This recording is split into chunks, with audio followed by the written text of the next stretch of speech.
Brazil's Supreme Court has suspended its hearing of a plea from leftist former President Lula da Silva that he may not be sent to prison for a corruption conviction until he exhausts all possible appeals. The court said it would restart debate on Lula's case on April 4th, its next session. Justices ruled that until they make a final judgment, Lula cannot be jailed. General H.R. McMaster has stepped down as the National Security Advisor to President Donald Trump. John Bolton will replace McMaster. The change of guard will take place on 9th of April. Bolton is Trump's third National Security Advisor in 14 months. Pakistan has acquired a powerful missile tracking system from China. This is according to a report. The report further suggests that this deal could speed up Islamabad's development of multi-warhead missiles. The news came on Thursday when India tested its supersonic cruise missile BrahMos at Pokhran in Rajasthan. Britain has sought European help against Russian spy networks. Prime Minister Theresa May, President Emmanuel Macron and Chancellor Angela Merkel are likely set to discuss today the statement that the 28-nation EU leaders will issue on the nerve agent attack which Britain has blamed on Russia. Turkey distributed aid in captured town of Abu Qeib in rural Afrin after Turkey-backed forces took the town in the offensive against Kurdish YPG fighters. Turkey's disaster management agency said it distributed around 1,000 boxes of food and 1,000 hygiene boxes a day in the town. Peruvian President Pedro Pablo Kuczynski bid farewell to staff at the presidential palace the day after announcing his resignation in the face of near-certain impeachment. Kuczynski had vowed not to resign for months, blaming the right-wing opposition for constant scandals that he said had made it impossible for him to govern Peru. The first of 6 planned wholesale outlets to supply former state-run eateries turned cooperatives in Havana have opened for business this week. The move puts the private eateries that have emerged under market reforms to the Soviet-style command economy at a further competitive disadvantage, given the government has yet to deliver on its decade-old promise to provide them wholesale outlets.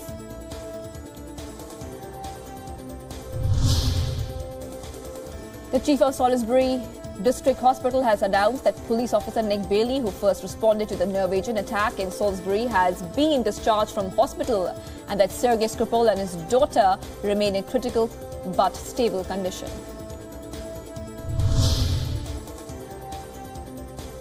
Days before his departure, U.S. Secretary of State Rex Tillerson has given a farewell address to his staff at the State Department. President Donald Trump fired Tillerson, the former ExxonMobil CEO, following a series of rifts over policy on North Korea, Russia and Iran. Trump publicly announced his decision on Twitter.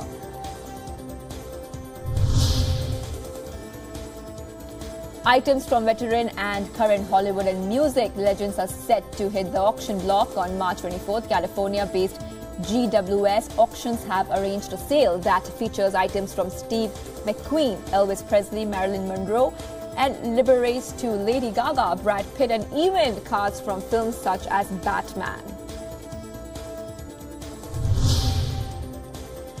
Jordi Turull, the candidate to become Catalonia's next president, has said that he has accepted challenge of confidence vote despite voices telling him it was risky to go for the opposition. Jordi Turull, who is also close to former President Carles Puigdemont, has delivered an investiture speech already, knowing that his chances to be elected are very slim after the far-left group CUP said it would abstain during the vote. European leaders have discussed Turkey's actions in a standoff over eastern Mediterranean gas and oil reserves with EU member states Cyprus and Greece. The Greek and Cypriot governments have both accused Turkish President Recep Tayyip Erdogan of violating international law in a long-standing row over offshore oil and gas exploration.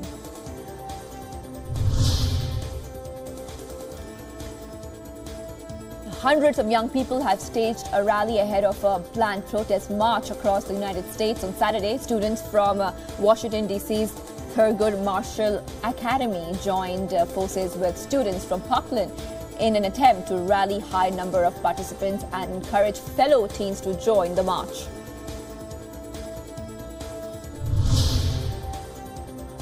China's Hainan Airlines has started direct flights from Beijing to Mexico City, making it the airline's first non-stop connection to Latin America. The airline will fly a Boeing 787-8 Dreamliner to the new route 3 times a week with a stop at Tijuana.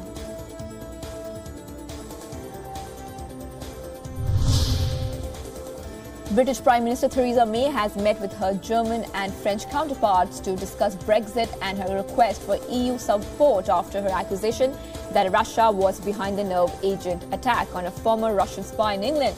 German Chancellor Angela Merkel and French President Emmanuel Macron expressed their solidarity to May.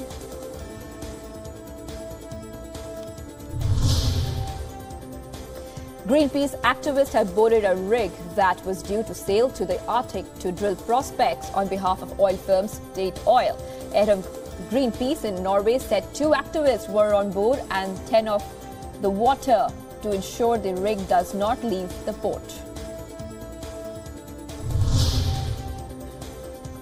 Chile has argued before the International Court of Justice that it is not obliged to negotiate with Bolivia sovereign sea access. Chile's appearance in the International Court is part of a lawsuit initiated by Bolivia in 2013 to gain sovereign access to the Pacific Ocean, which it lost after a war in the 19th century when it ceded 400 kilometers of coast.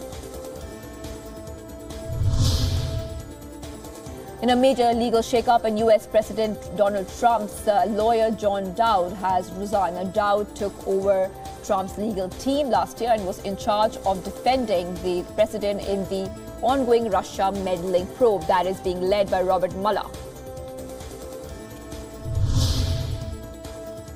U.S. President Donald Trump has decided to impose $50 billion in tariffs of Chinese imports, blaming China for stealing intellectual property.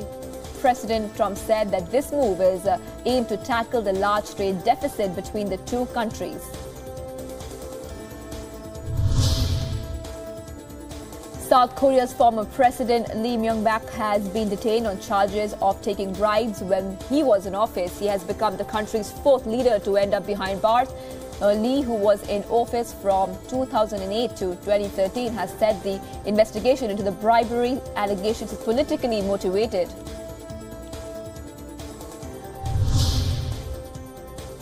A convoy of buses carrying rebel fighters and their families began to leave the town of HARASSMENT in the besieged eastern Ghouta region of Syria. And around 30 buses were carrying at least 1,500 people, some 400 of whom were rebel fighters.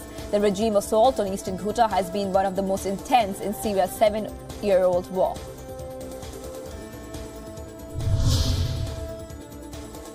An explosion at a refinery in the Czech Republic has killed 6 people and injured many others. The blast happened at Unipetrol's plant in about 30 kilometers north of capital Prague. Police said no chemicals had been released into the atmosphere as a result of the blast, and investigations are working to determine its cause.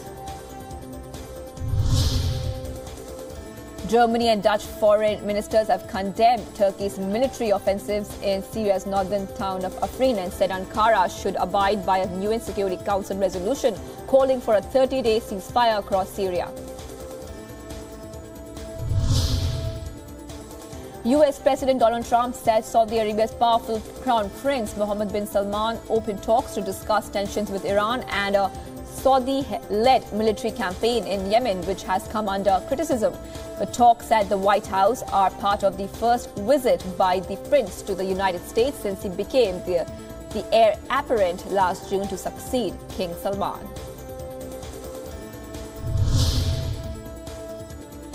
Experts with Organization for the Prohibition of Chemical Weapons who were sent to Britain following an attack on a former Russian spy in Salisbury has said the test of the substance used in the attack will take about 3 weeks. The experts were sent to UK upon the request of the British government. Our mourners held a funeral for 200 Hamas security forces members who died in a gun battle when trying to catch the main suspect behind an attempt to assassinate the Palestinian Prime Minister. Hamas said its security forces in Gaza shot dead the suspect. Another gunman and 2 security forces were also killed in the shootout. Opposition supporters marched in Guinea's capital, Conakry, to demonstrate against the results of last month's local elections. The West African nations' opposition parties are unhappy with results from the vote held on Feb 4th, which were much delayed and eventually handed victories to allies of President Alpha Condé. Tens of thousands of nurses, teachers and other public sector workers have joined forces to march against French President Emmanuel Macron's reforms, causing widespread travel disruption and bringing brief clashes with police in some cities. While the vast majority of demonstrations nationwide were peaceful, scuffles erupted between the police and hooded young protesters in Paris. European Commission President Jean-Claude Juncker has said in Brussels that a European Union proposal to make digital companies pay more tax was not an action targeted at America. The rules would make digital companies pay more tax, with US tech giants such as Google, Facebook and Amazon set to foot a large chunk of a potential €5 billion bill.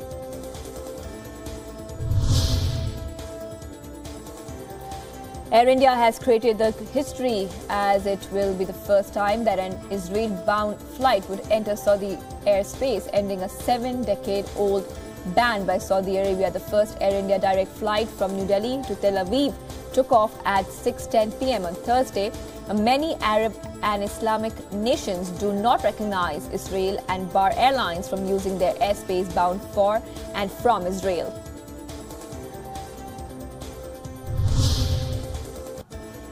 Pakistan continues to harass Indian diplomatic staff posted in Islamabad. Now, India has again filed another strong complaint with Islamabad over the treatment of its diplomats on Thursday. A note verbale detailing the harassment and demanding action against the culprits has been sent to the Pakistan Foreign Office.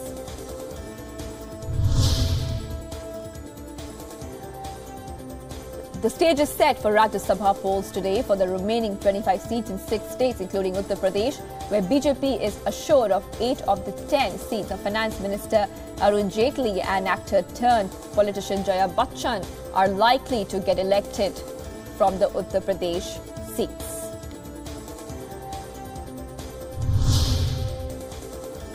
The Madras High Court has reserved its orders on a criminal revision plea moved by former AIA-DMK leader TTV Dinakaran against a lower court order refusing to issue copies of certain documents sought by him in a FERA violation case.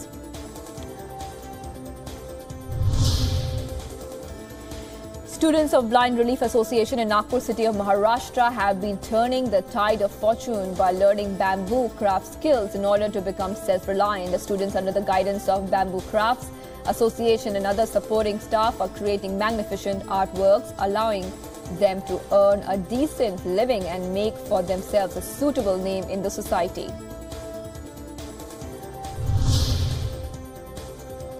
The family of an Indian man killed by ISIS terrorists in Iraq has called on the government to help the family sustain itself with its sole breadwinner gone. Indian Foreign Minister Sushma Swaraj on Tuesday announced that the 39 Indians kidnapped in 2014 had been confirmed dead after their bodies were found and DNA samples matched. Forest Department in Bihar has rescued 25 rare sea turtles from smugglers at a train station in Gaya city. The rare breed of sea turtles is categorized under vulnerable category by the International Union for Conservation of Nature and is often poached by smugglers for different purposes.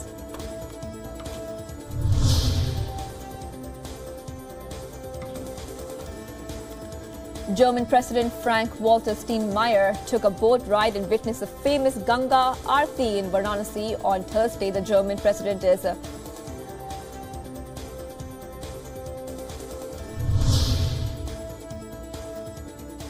Friends and family mourn the death of J&K policeman Deepak Thusu, who was martyred in an encounter with terrorists. His mortal remains were brought to his hometown, Srinagar, on Thursday. 5 terrorists were also killed in the encounter which broke out in Halmatpora forest area of Kupwara in Jammu and Kashmir on Tuesday.